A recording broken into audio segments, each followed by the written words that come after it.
Hello and welcome to the Kristin Carrera podcast. I am your host, Kristin. Welcome back if you've been following along. And if you are new, please make sure to hit that subscribe button, like, and follow along. I love to hear your comments. Where are you on your journey? Are you new to the carnivore journey? Are you testing the waters? Or have you been doing the carnivore journey with me since January 1st? That's when I started. Today, I want to dive into my why, my personal story behind why I started carnivore, the skepticism that I had, and how my mind just clicked one day and said, this is what I need to do for my health.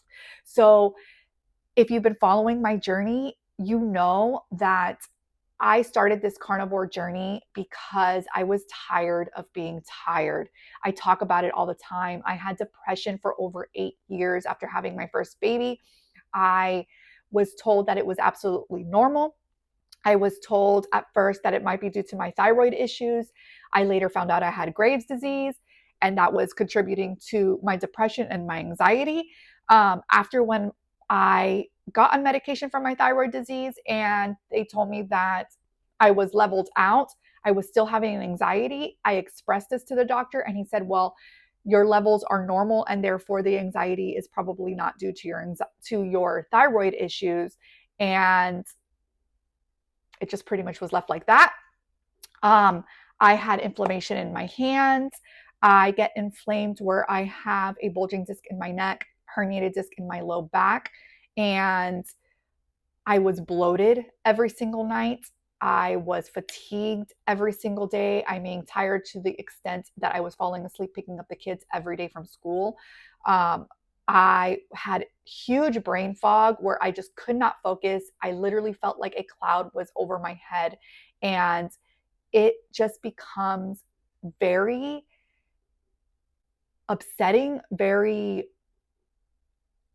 don't know how to express the words. I feel and felt like an outer body experience. Like I knew that I was there and I needed to be there for my kids and for my family. And so I put on a happy face for everybody that I was okay, but I really, really wasn't.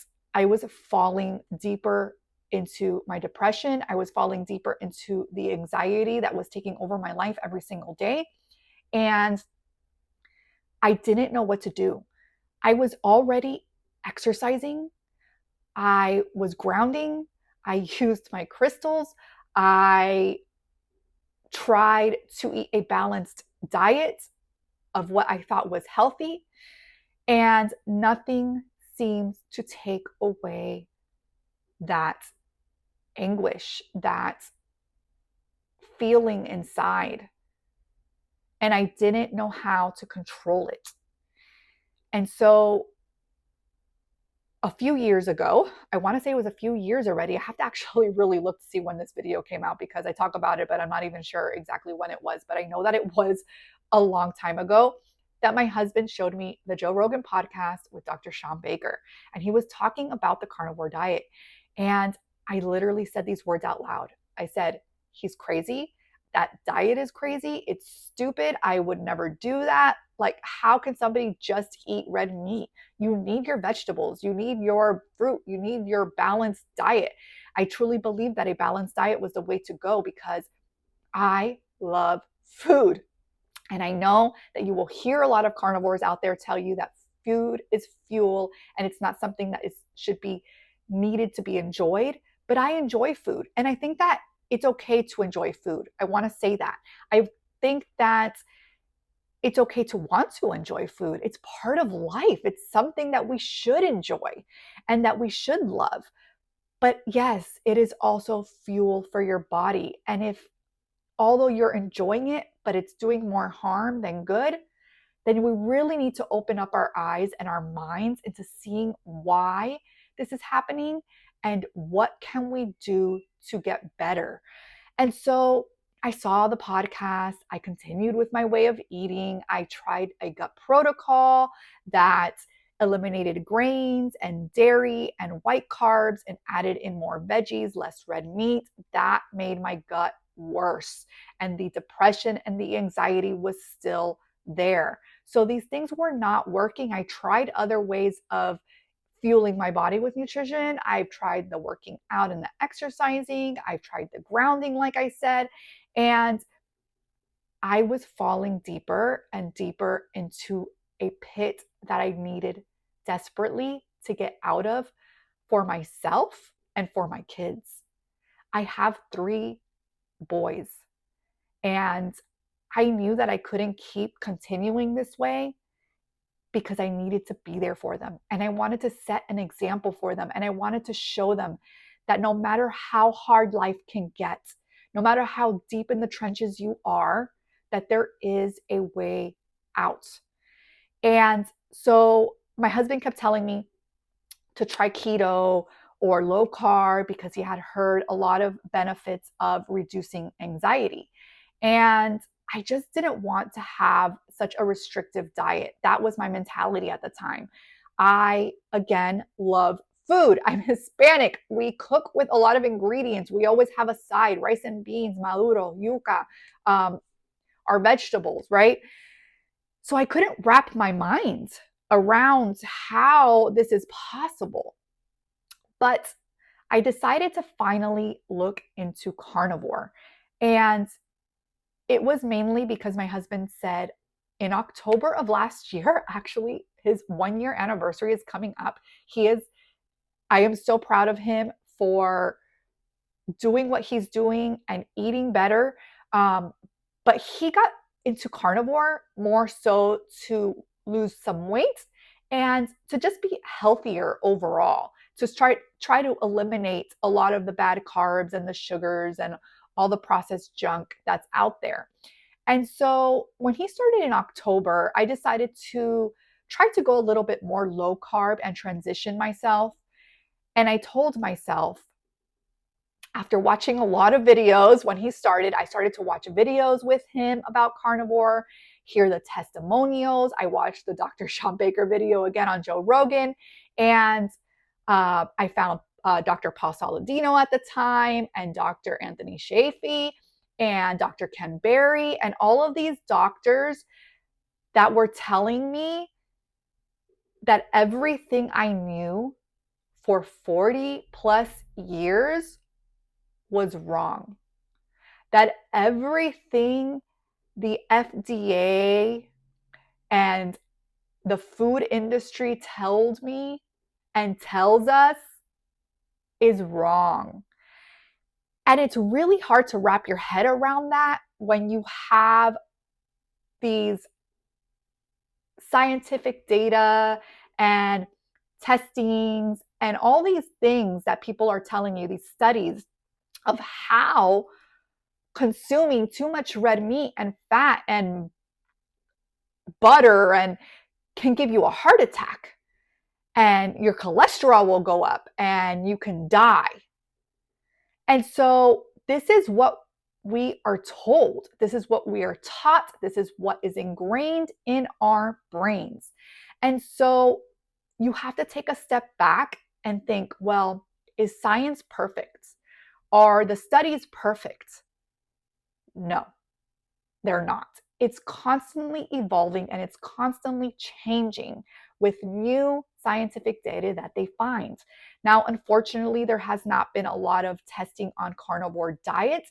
I truly do believe that the reason is because they don't want us to know how well a human will do on this diet and how beneficial and how many diseases that it might actually help either cure or get into remission or at least lower your medicine that you might be taking. That's another story. But I finally opened my mind and my eyes and my ears, and I started to listen. And what clicked in me was that I was tired of being tired. Literally, I was tired all the time. I was depressed all the time. I would cry out of nowhere. I had anxiety every single day, all day long. The brain fog, the inflammation, the bloatedness.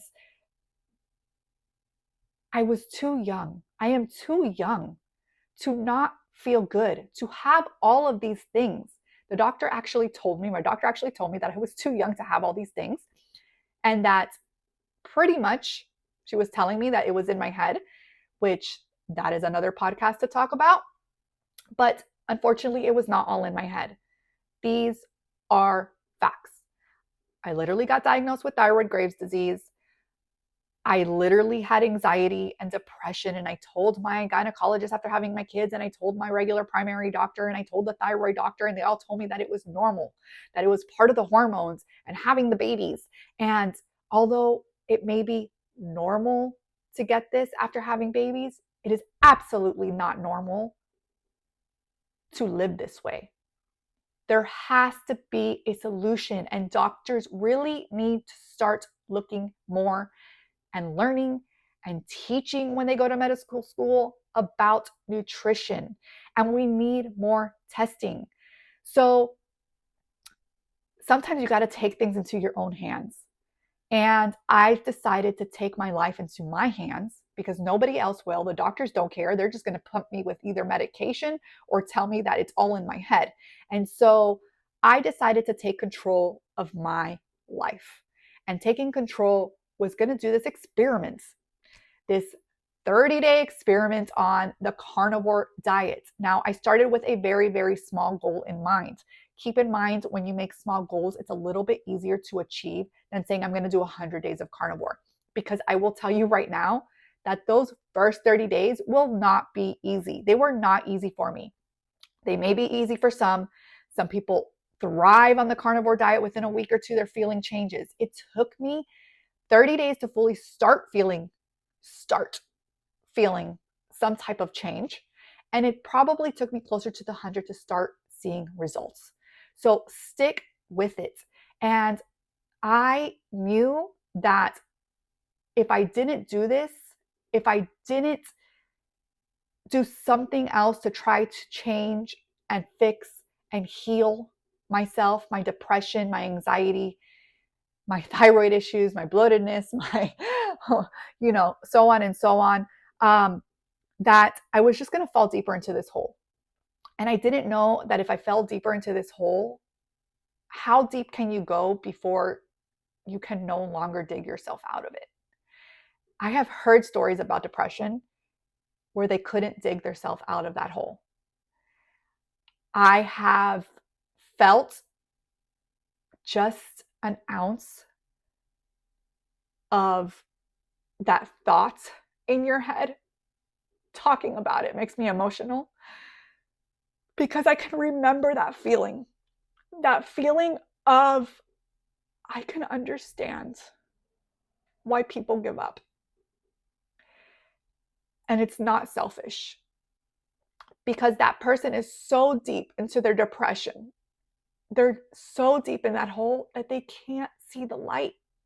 They don't see any way else out. And mental health is a big issue around the world. And we need to talk about it more. And we need to express it more. And we need to find something other than just medication all the time. And I'm not saying that medication is bad. I think that some people may need it. I think that it can help a lot of people, and it has helped a lot of people. But I also believe that it's not the only cure. And sometimes these medications can trigger other things. It's been known. You can research it. It can make things worse sometimes, right? That's the danger of medication. And so when I went on the carnivore diet, I said, what is the worst thing that can happen? The worst thing that can happen is that it does not work. I'm still depressed. I still have all my symptoms, and I just go back to eating my balanced diet and living my life and trying to continue to live this way. Or I start to heal. And let me tell you, I have started healing. I am 8 months on the carnivore diet. I am not super strict. I've reintroduced some more animal-based foods, and I'm still learning what works for my body and what doesn't. And I'm about to embark on a 30-day lion diet challenge to do a little reset of my body and see how I feel. I'm going to be sharing that with you. So stay tuned. Make sure that you are subscribed to my channel so that you can get the updates on my 30-day lion diet challenge. And I am so grateful that my husband decided to start this. He tends to start things and I go to the extreme with them. He is not strict carnivore. I am more strict than he is. And how can you not be? How can you not acknowledge what it has changed in your body? When you see the change, how can you go back to a sad diet? I mean, I read the labels now. I was reading them before. I was already starting to really read them, and I tried my best to get as many healthy things as possible for my kids. But now it's like it's overwhelming. It is. It becomes overwhelming because it's so sad that, especially here in the United States, that our food industry is full of junk that can harm your body. And so we really need to spread that word out there. We need to share our stories. We need to talk and talk and talk about it and keep talking about it. And doctors like Dr. Anthony Shafee and Dr. Ken Berry and Dr. Sean Baker, Dr. Kiltz, and many other doctors out there that are finally opening their eyes and sharing their stories and sharing testimonials with you as well, and sharing their expertise of the science behind it and things like that. That's what I love. And I'm constantly learning about the carnivore journey and the diet and how it can affect us. But this is my journey. This was my why. And if I can help somebody try to motivate them with their why, and knowing that you can do this, because you have to remind yourself again, what is the worst thing that can happen is that it doesn't work. And the best thing is that it does. Because if you do it for 30, 60, 90 days, that isn't going to harm you enough for something to happen to your body if that's what you're worried about. If something happens to you, it's because it was already building up from all the junk that you've been eating over the years. And so think about your why and why you want to start on this journey. And if you need any guidance, check out my video. I have a quick little video of beginners on carnivore starting. I can do more of those videos if you'd like. What helped me along my way on struggling through those first 30, 60, 90 days. I've been sharing with you lately my journal entries. That has been awesome to share with you. And just looking back for myself as to what I ate, what I felt, what I did, noticing the things that were causing certain parts of my body to feel worse and figuring that out along the way. So there are some little tips there that I can share with you. And I hope that whatever you decide and wherever you go on your journey, that you heal and that you feel the love that you should feel for yourself, for your body. We need to love this body that we're in because it's the only body we've got. So let's heal together. And I hope that you have a beautiful, beautiful day. I will see you again on the next one.